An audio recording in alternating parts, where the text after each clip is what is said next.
Welcome to Small Business, Big Dreams with Estee Stein. We are all here for a purpose, but sometimes we don't know what that purpose is. So if you take what you're passionate about and you pair that with your talent, that becomes your purpose. You can make a living out of it. You can even help other people. On this show, we meet everyday people who take their dreams and make it a reality. Today in the studio, we have Marc Bruh, owner and founder of Prestige International. Hi, Marc. Hello. How are you? Good. Thank you for being here. Welcome. We go way back. Way back. Should I tell one? Yeah, you can tell. That's okay. No problem. Right. All good. How are you? I'm okay. Thank you. Okay. Well, thanks for having me. Of course. I wanted to have you. The reason I asked you to come on was because you're a business owner and you actually created something sort of like from scratch. Yes. So I want to hear about that and also your journey and how you got there. Okay. Started working in the family business out of college. Supposed to go to law school, but backed out of that about a week before. Mother wasn't happy about that. Oh, I didn't know that. Yeah. Got into Syracuse. And my brother-in-law at the time was working in the jewelry business. And he worked for the largest gold earring manufacturer in the world, which is based out of Jericho. And he was traveling. It looked so much fun. You know, I was 21 and I knew I was good with people and sales. So law school was going to be a little hard for me. So I asked him to get me an interview. He got me an interview. They hired me on the spot, 21-year-old, nothing. And had to come home, tell my mother, not going. How did that go? Did not go well. But I think deep down she knew, you know, I was going to struggle probably through that. So worked in the jewelry business for 3 years. Was that the family business? No, that was not the family business. Okay. So started doing that in sales, and they sent me on my first trip maybe like 6 months in, and I came back with like this huge order from this reseller in Florida. And they immediately put me with into sales on the East Coast. And I was this like young 20-something-year-old kid running around, never home. And I was doing well. And then came time to get married.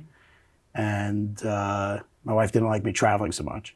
So, and my father had an opportunity to go into his business. Which was a telemarketing company selling maintenance supplies. And made me an offer and went to work for him.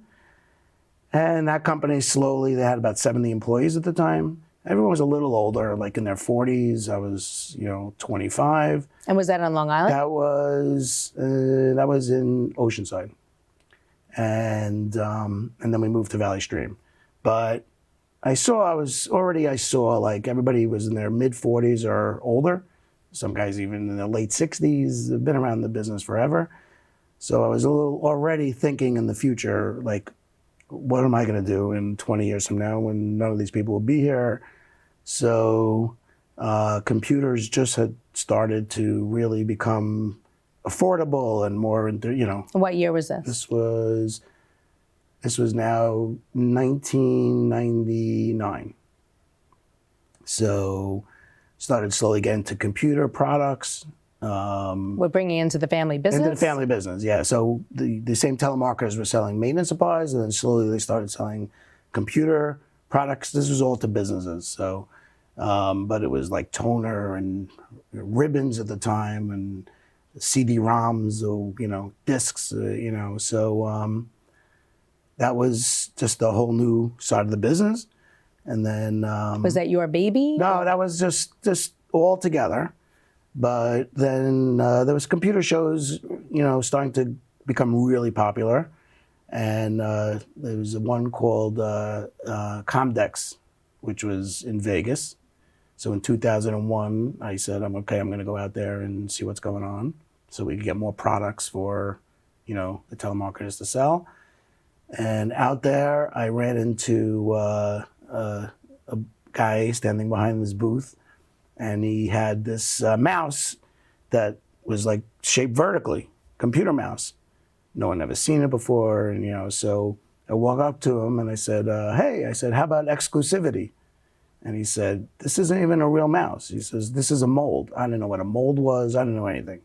So he picks it up. It was a hollow shell, like a shell game you play. And I'm like, okay. I go, nice meeting you. That looks really cool. He said he's going to, I said, what's your plan here? He says, if I get a good response, I'm going to take a second mortgage on my house and make these.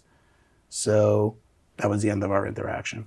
About 2 years later, still in the family business, and we're selling a lot of stuff. Now we're getting into keyboards and other accessories. I totally forgot about this guy.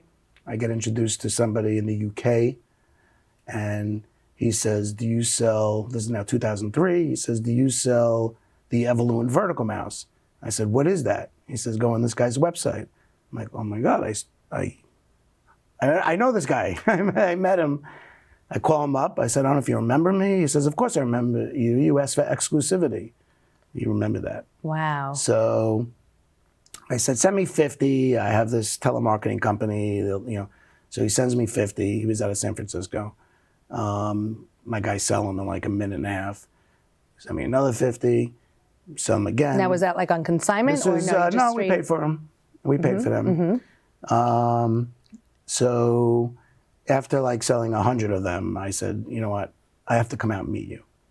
So I fly out to San Francisco. He brings me to his garage. He has thousands of these mice, and he has no idea what to do with them. He says, He made them himself? No, so when you order from China, he made them in China. Okay. So he's a Chinese American. Okay. So he had his connections in China and factories, and but when you order from China, you have to order in large bulk.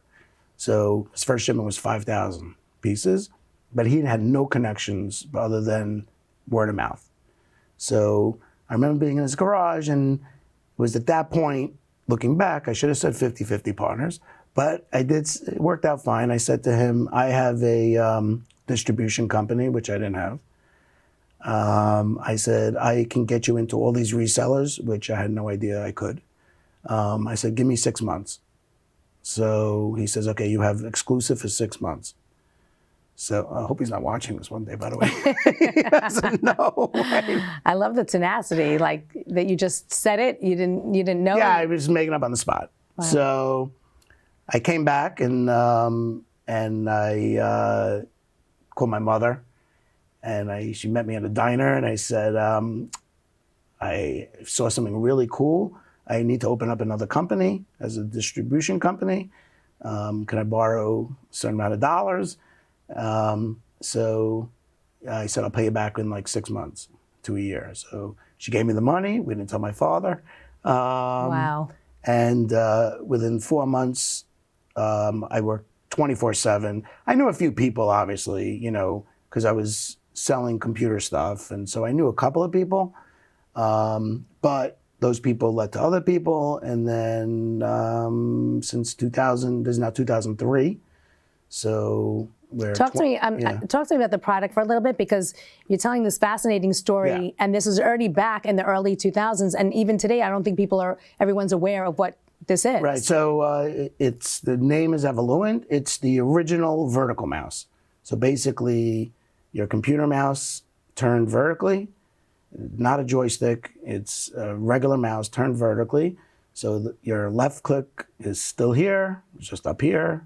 Your copy and paste over here is just on the bottom. But ergonomics, since computers were becoming big, now people started getting into ergonomics, glare filters.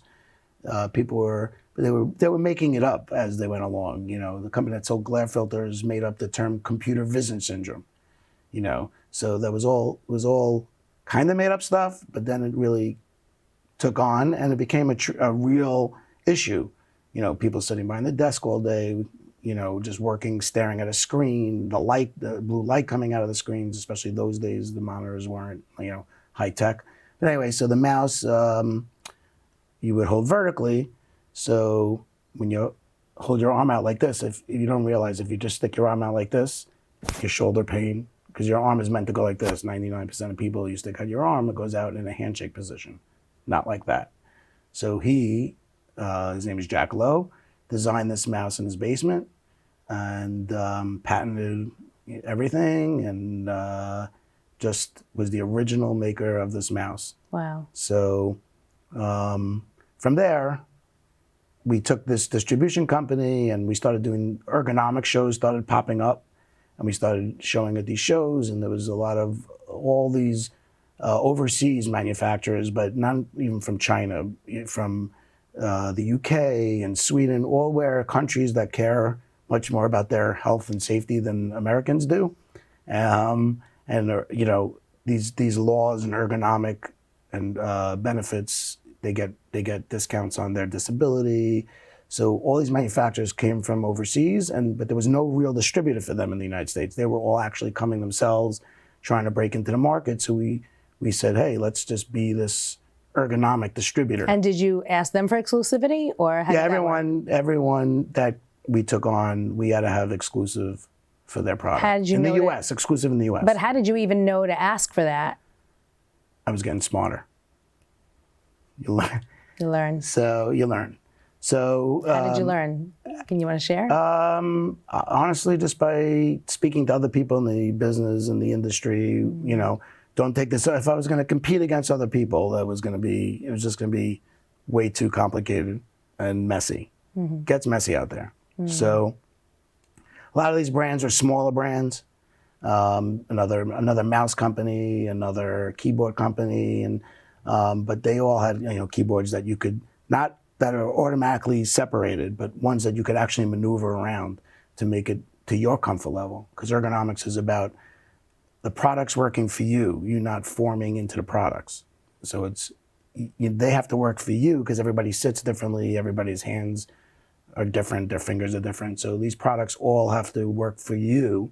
So they have to somehow be adjusted and comfortable for you, not forced to have to use this certain type of product. Do you have any products, or do you sell any products or distribute any products that are more lefty dominant versus righty, or it doesn't? No, well, this mouse is made in there's a left-handed version. I'm a lefty, I can't, you know. That's why I'm asking, because I'm a lefty Yeah, too. but we're too old. We were taught all with our right hand. I cannot use it with my left hand, but a lot of, you know, people now, let's say in their 30s, because this is products, you know, almost 30 years old already, you know, they've been trained with left-handed mice. We're not the only manufacturer with the left-handed mouse, but, you know, now there's a lot out there. So that's how it started. And then... how many products did you start with, and how many do you have now? That was one. That was our first one, which was the biggest one. And then when pre-COVID, when we were exclusively an ergonomic distributor, we had about nine brands. But they were like well-known brands, especially in Europe. But we had the U.S. rights to them. So, and then COVID kind of changed everything. Just how? All these companies. So ergonomics just became really big, and all the companies, all the .coms, all the energy companies, all the biotech companies, they had internal ergonomists, people making sure that everybody's sitting in the right chair for them, the sit-stand tables. And so if you went to work at Apple, your first day, you'll be brought into an ergo lab, and they would see what chair is good for you, wow. what mouse is good for you. It became popular everywhere. Exxon did that. They all had these ergo labs, all different type of products. So they had like 20 different type of mice, 20 different type of keyboards. So they fit you, and this would be your workstation. So at 3 o'clock, you're not like you're as, you know, productive as you are at 9 o'clock in the morning. So you're not, you know, this hurts, that hurts. You know, you're just as productive. So, and also, as you went out west, there were OSHA laws, and also, you know, you were getting money back from the government if you're supplying your employees with the right products. So. But once COVID happened and all these companies shut down for a while, a lot of people left. A lot of people, you know, we weren't sure people coming back 1 day a week, 2 day a week, if they're coming back. They told people to order from home, order on Amazon, whatever you want, and we'll reimburse you. So slowly, at that time, we saw that this is now kind of dying out. So our company pivoted to working with our distributor that we sell through a mass distributor, and we started having, instead of going to the companies and bringing them to our distributor. However they bought, we decided to go back to our distributor because they knew who was open, who how many days a week people were coming in. So we went to our distributor and worked out. So over the last 6 years, we've gotten really close to our distributor. They started giving us some brands as an aggregator. And now we do headphones, we do actual PCs, we do fiber cables, we do software. So it just grew by itself, and a big word is pivot. That's incredible. You had to pivot. So. That's incredible. And how many employees do you have? So we have basically the core 5 that work everyday office stuff, but we have 14 brands. So the brands are involved. Their owners are involved, their people are involved. So 50-something people just on a daily basis, all interacting with different people inside our company. Wow. So how do you manage all these personalities and relationships? You have to bite your lip a lot. It is hard. That's a great question. I've had my moments. Sometimes when we've been at some points where we're thinking of dropping a brand because it's just the stress of it. I mean, everything's stressful, but we don't have to deal with certain personalities. Everybody's different. You have to have a different personality for each person. It's a great question. It's hard. There's no one right answer. You have to bite your lip. And if somebody wanted to be hired, how does it work? Hired? Meaning, if somebody wanted a job, and what would you say? Inside my company, or? Well, okay. Oh, so in general, you're saying in general. In general, if somebody wanted a job, what would you tell them? What's the most important thing when it comes to being a good employee? An employee? That's another good question. Well, you're telling me that there's difficulty in managing people. As a management side, to manage people, where, as an employee, you really have to just go along with the flow. And, the one thing, it's a balance, because a lot of employees, depending on their age these days, probably are smarter than we are. We meaning 50, 60-year-olds with the speed of technology. So I had hired someone, and, I'm showing them my way, and I'm like, this is going to take, a month. And within 2 hours, they're like, go away, I got this. And they did. So the answer is, when I worked for my father, the old-fashioned way, it was like his way. I'm much more, and as a management, has to be much more open to letting people figure it out themselves. And I let my employees hands off. You can make a mistake. Let you make the mistakes. Mm-hmm. It's okay. And they're going to be made either way. But I'm much more as, let you do it, let you make mistakes, but eventually, there's a right way if it's not working out, your way. But it seems like the younger generation are figuring it out much quicker than we ever did, and it works. It's more just the management side of really being able to handle all personalities. Do you love what you do? Love. I love sales, so I love getting out there. My main offices right now work from home for all of us, but I make sure I have trips every 3 weeks, or a trade show. Just, you need to be out there with people. I see you posting a lot on LinkedIn. Yeah. So I see those trips and the weekends and the golfing. Yeah. So that's very important. Very important. I spoke at a entrepreneur event in the city 3 years ago, and they were talking about sales and just starting a company. And one kid said, well, I am terrible in sales. How am I ever going to make it here? I don't speak to people well. So I said, that's perfect. I said, you're going to partner with this guy. You're going to do the back end stuff. He's going to be the sales guy, and you'll work together and start a company together. So it's just all different personalities, and and finding the fit. Yep. That's amazing. So But end of the day, a lot of luck, which includes being at the right place at the right time. But now you're being humble because it seems like you put in a lot of hard work and a lot of effort. But that didn't come with the, I know people don't like hearing this, but the luck includes being at the right place at the right time. I was in Vegas at a trade show. But you were curious, and you went over to a guy. Yeah, went over and you found a guy. But you got to make the move. Yeah. But it's also, and then it's who you know, because that got you into me being able to fake out, for a while. I started getting onto magazines, but it was because who I knew, not me and the products. And then your skill set, of course, takes over. Right. So, now, you mentioned that you work with your dad. So does anybody in your family work with you? No, I stopped working with my dad 14 years ago. Right. So but I'm saying, now, does your son work with you? My son works with me now, yes. My youngest son. That's so nice. He does, you think? I would imagine. No, it's great. It's nice. It's nice. Family businesses are tough. There's obligations, as the boss, I saw it from my father to me. And then, I see now me to my son. But of course, if it works out, it's really nice. It's literally like, even though it evolved and you started a new company, it's literally the third generation, which is usually rare. Kills the business.